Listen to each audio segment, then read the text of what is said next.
Sed bienvenidos al Aquelarre, un podcast sobre filosofía, antropología, historia cultural y folclore a través de los diferentes caminos de la tradición y siempre motivado por la búsqueda de la sabiduría.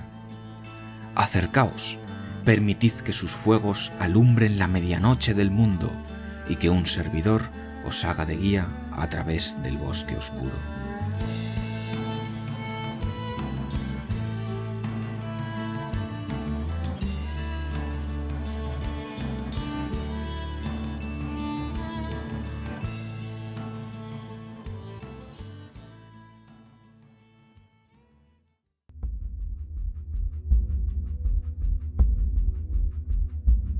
Bienvenidos a este pequeño fragmento de nuestra historia oculta.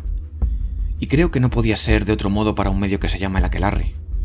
Es en honor a este nombre que este primer viaje, esta primera travesía, será a través de la brujería, de sus aquelarres y de todo lo iniciático que hay en ellos. Hay que añadir, además, que ciertas mujeres criminales convertidas a Satán, seducidas por las ilusiones y fantasmas del demonio, creen y profesan que durante las noches, con Diana, diosa de los paganos, e innumerable multitud de mujeres, cabalgan sobre ciertas bestias y atraviesan los espacios en la calma nocturna, obedeciendo a sus órdenes como a las de una dueña absoluta. Este es uno de los primeros textos que hablan abiertamente de la brujería tal y como la solemos imaginar, alejada de aquel mundo clásico de poderosas hechiceras, pero sin terminar de desprenderse de todas esas diosas de la antigüedad. Diana, diosa cazadora, siempre vinculada con la luna, como también lo estaba Selene, identificadas ambas en la literatura clásica con Hécate, diosa de la hechicería y de las encrucijadas, incluso con la egipcia Isis, tal y como aparece en la obra del autor latino Apuleyo. Pero aquí es diferente, aquí aparece algo nuevo, la figura de Satán. Este pequeño fragmento pertenece al Canon Episcopi, un documento del siglo X que pretendía ser una suerte de manual de instrucciones para los obispos, de ahí su nombre.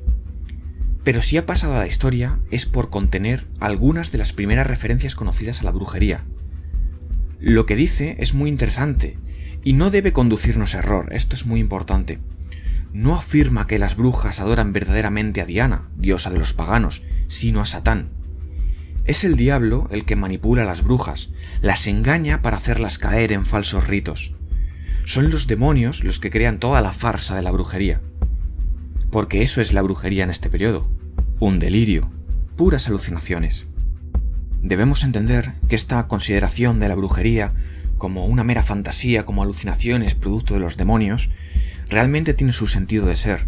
La Iglesia de estos primeros siglos medievales aún está en formación, aún no ha consolidado todo el poder que tendrá al final de este periodo histórico. Por lo tanto, está combatiendo a los restos del paganismo, está combatiendo todas las fórmulas de esa cosmovisión pagana que aún perviven en las poblaciones europeas. Pero claro, admitir que ese paganismo está al mismo nivel que las creencias cristianas sería una herejía.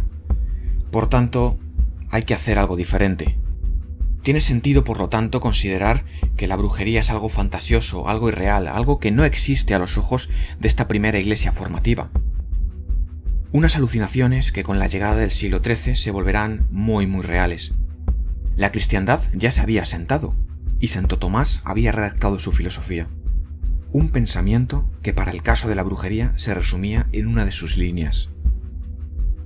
Fides vero catholica vult, quod daemones sint aliquid et possint nocere suis operationibus et impedire carnalem copulam.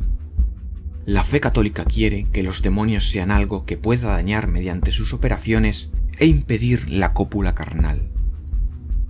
Esta frase puede que parezca que no tiene nada que ver con la brujería, pero ¿qué significa esto realmente?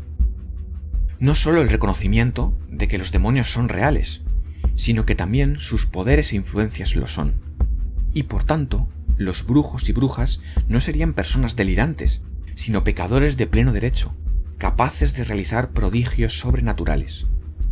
Cuando los santos realizan tales obras, se denominan milagros, pero cuando son los pecadores los que las llevan a cabo, entonces las llamamos magia negra. Es en este punto en el que la situación cambia por completo.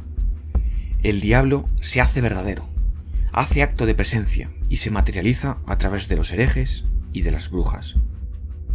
Ha llegado entonces el momento de darles caza. Resultan elementos subversivos para el orden establecido, y la familia del diablo tiene que ser extirpada de los auténticos hijos de Dios. Es en este punto en el que debemos comprender que la brujería realmente no es un delito religioso en sí, no es la autoridad religiosa la que condena a las brujas, sino el poder civil. Es el poder civil el que condena a las brujas, porque las brujas, o mejor dicho, la brujería, es un crimen contra el Estado, no contra la Iglesia. ¿Por qué es un crimen contra el Estado? Porque las brujas, con su forma de ver la realidad, con su estilo de vida, con sus prácticas, pervierten la sociedad cristiana, van en contra de lo socialmente establecido. Son elementos completamente subversivos, y por eso, al igual que los herejes, deben ser extraídos, deben ser eliminados de esta sociedad de Dios perfecta que se intenta conseguir. Algo que, pasando por diferentes bulas papales y otros documentos, desembocará finalmente en la publicación del Malleus Maleficarum, el gran manual de cazas de brujas de Europa, y por supuesto las consiguientes persecuciones que se realizarán durante los siglos XV y XVI. Sin embargo, si lo que queremos es encontrar el primer aquelarre registrado de la historia, necesitamos ir un poco más atrás, necesitamos retroceder en nuestro viaje, debemos viajar hasta la región francesa de Toulouse, en pleno siglo XIV. Es de allí de donde procede uno de los primeros testimonios de prácticas del aquelarre, un testimonio que es doble, puesto que procede de las confesiones de dos mujeres que habrían practicado la brujería durante décadas. Unos relatos que no solo abren las puertas de lo que serán los siguientes aquelarres históricos, sino que además conectarán la brujería con unas raíces mucho más antiguas de lo que pudiera parecer. Esta es la iniciación de las brujas. Ana María y Catalina, ambas de Toulouse y de edad madura, han dicho en sus confesiones jurídicas que desde hace unos 20 años se hallan afiliadas al innumerable ejército de Satanás, dándose a él, tanto en esta como en la otra vida, que muy a menudo y siempre en la noche de viernes al sábado han asistido al sabbat, que se celebraba ora en un lugar, ora en otro, que allí, en compañía de hombres y mujeres sacrílegos como ellas, se libraban a toda clase de excesos cuyos detalles causan horror. El interrogatorio se hizo por separado, comenzando por el de Ana María. Estas fueron las palabras que aquella mujer confesó. Ana María dice que en una mañana, estando lavando sola la ropa de su familia, muy cerca de Petit David, sobre la villa, vio que venía hacia ella por encima del agua un hombre de talla gigantesca, de muy negra piel, cuyos ojos ardientes semejaban a carbones encendidos, vestido de pieles de animales. Este ser le preguntó si quería darse a él, a lo que ella respondió que sí. Entonces él le sopló en la boca, y a partir de ese momento, desde el sábado siguiente fue llevada al sabbat. Allí se encontró con un macho cabrío gigantesco, al que saludó y al que se abandonó. El macho cabrío, a cambio, le enseñó toda clase de secretos maléficos, le hizo conocer las plantas venenosas, le enseñó las plantas encantadas y de qué manera había que realizar los sortilegios durante las noches que preceden a San Juan, las Navidades y durante todos los primeros viernes del mes. Son muchos los elementos que pueden resultarnos interesantes de este testimonio, y podemos enumerar unos cuantos que sin lugar a dudas nos llamarán la atención. El hombre alto, completamente negro, con ojos encendidos y cubierto de pieles, la iniciación que se produce mediante un soplido de este ser, el macho cabrío que ofrece los secretos de las plantas y la magia, todos ellos son muy interesantes y volveremos más adelante. Pero antes escuchemos lo que la otra bruja tiene que decir. Escuchemos qué fue lo que confesó. Catalina ha sido convicta por sus declaraciones y en consecuencia del testimonio de personas dignas de fe de que hace 10 años, encontrándose en el campo de la parroquia de Quint, se unió en amistad con un pastor que, abusando de su ascendiente, la obligó a hacer un pacto con un espíritu infernal. Esta odiosa ceremonia tuvo lugar a medianoche, en la linde de un bosque, en el cruce de dos caminos. Allí se sangró el brazo izquierdo, dejando caer la sangre sobre un fuego alimentado con huesos humanos, robados en el cementerio de la parroquia. Ella pronunció palabras extrañas que no se acuerda, y el demonio Berit se le apareció bajo la forma de una llama violácea.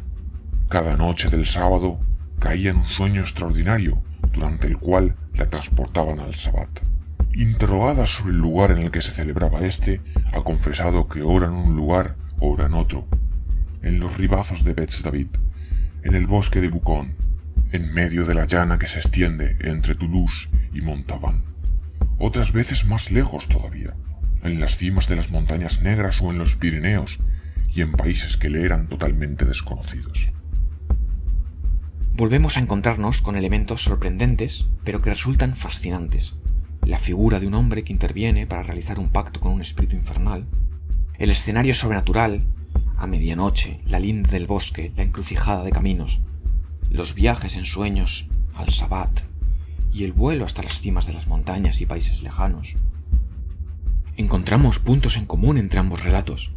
Parece que estos testimonios nos estuviesen describiendo algún tipo de ceremonia de iniciación, mediante la cual el individuo entra a formar parte del grupo de brujos.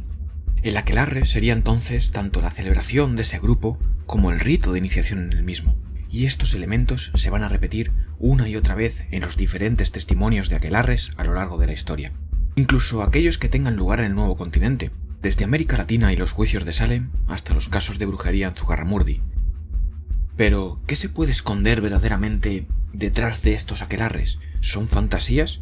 ¿Son confesiones extraídas mediante coacción? ¿Qué hay de cierto en todo esto?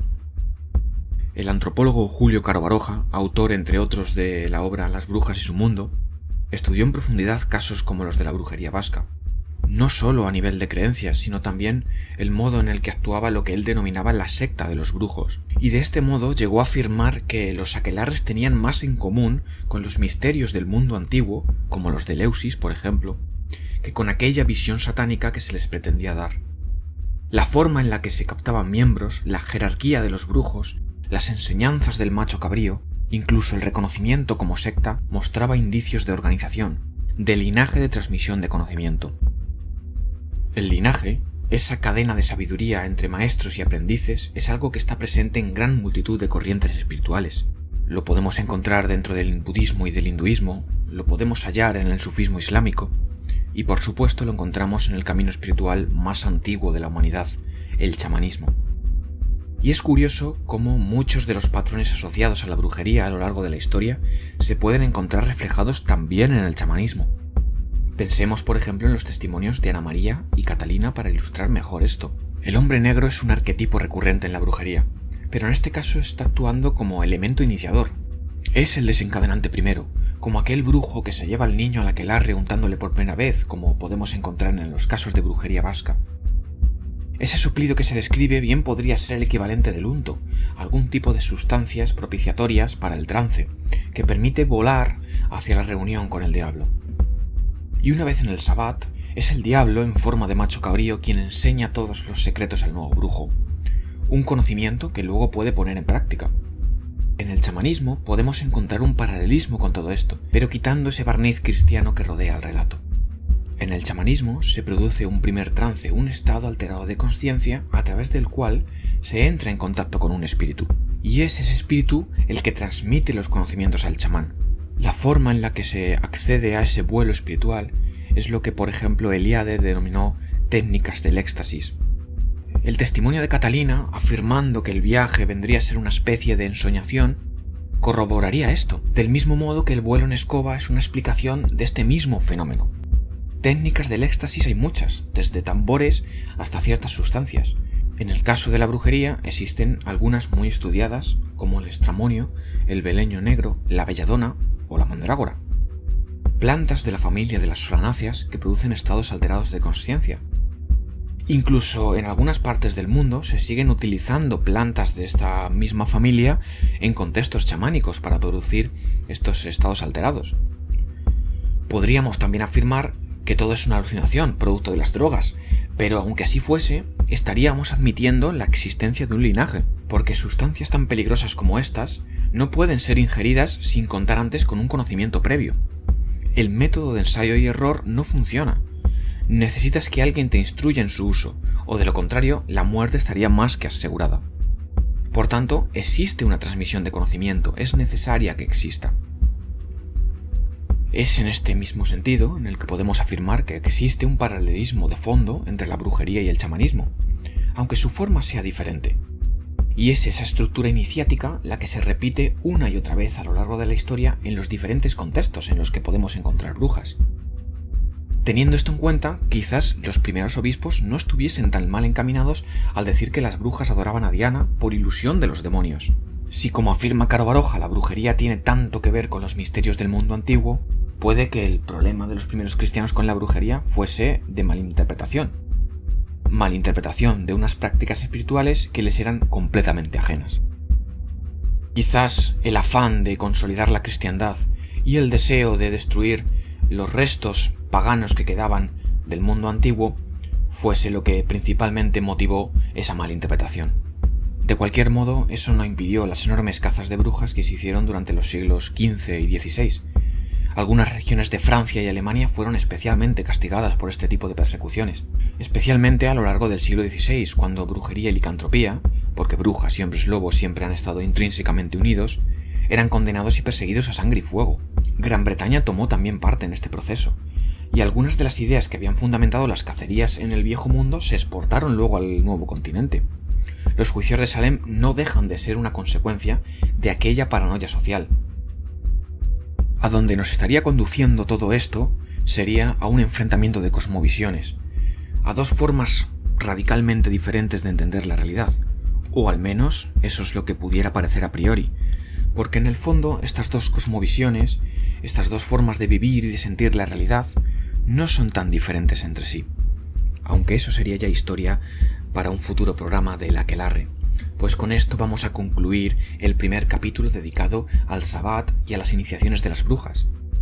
Espero sinceramente que este viaje haya sido un grato vuelo a través de una pequeñísima parte de nuestra historia oculta. Buenas noches y buena suerte, y recordad, la brujería y la santidad son las únicas realidades. Ambas son un éxtasis, una renuncia a la vida corriente.